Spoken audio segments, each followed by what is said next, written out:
Inspiration chassidique du jour, 22e jour du mois de Sivan. La mitzvah de tzitzit, celle qui consiste à poser les franges sur les quatre coins d'un vêtement, qui figure à la fin de la paracha de Shelach Lecha, celle que nous lisons à cette époque-là de l'année.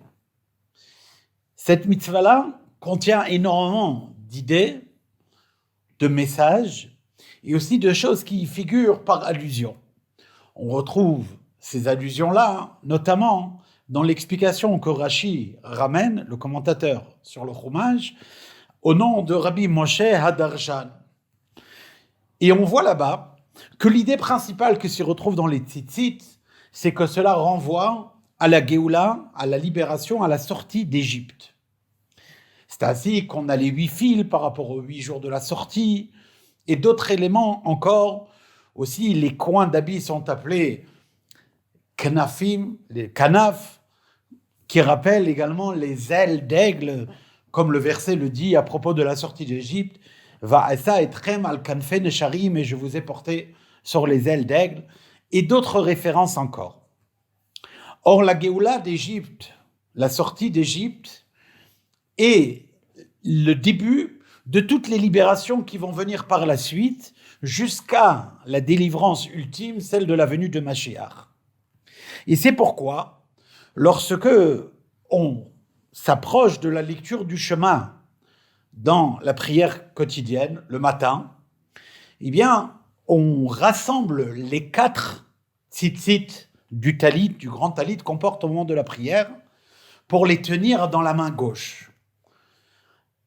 Le rassemblement des 4 fils vient indiquer que l'amour infini qu'Akadosh Baruch Hu nous a témoigné, amour qui est l'objet principal de la bracha, la bénédiction qu'on fait juste avant le Kriyat Shema, eh bien, cet amour-là va s'exprimer de la manière la plus révélée au moment de la Géoula, au moment de la libération, au moment de la venue de Mashiach, qui révélera cette royauté d'Akadosh Baruch Hu sur terre, et l'amour et le lien qu'il y a entre Akadosh Baruch Hu et le peuple d'Israël.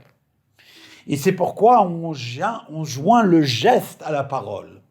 Et au moment où on dit qu'Akadosh Baruch Hu va nous rassembler des 4 coins de la terre, eh bien à ce moment-là, on prend les 4 coins du talit pour symboliser, et d'ailleurs les tzitzit, ils font déjà référence, ce processus de la Géoula, de la libération, que constituera le rassemblement des exilés.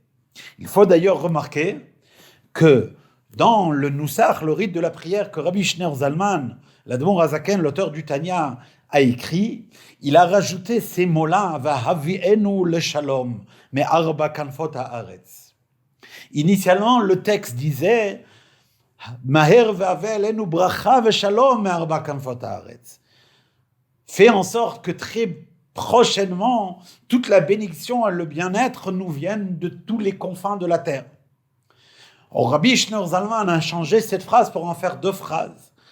D'une part, on dit, Dieu fait en sorte que rapidement, Maher ve'ave alenu bracha ve'shalom, que très prochainement, on ait toute la bénédiction et la paix.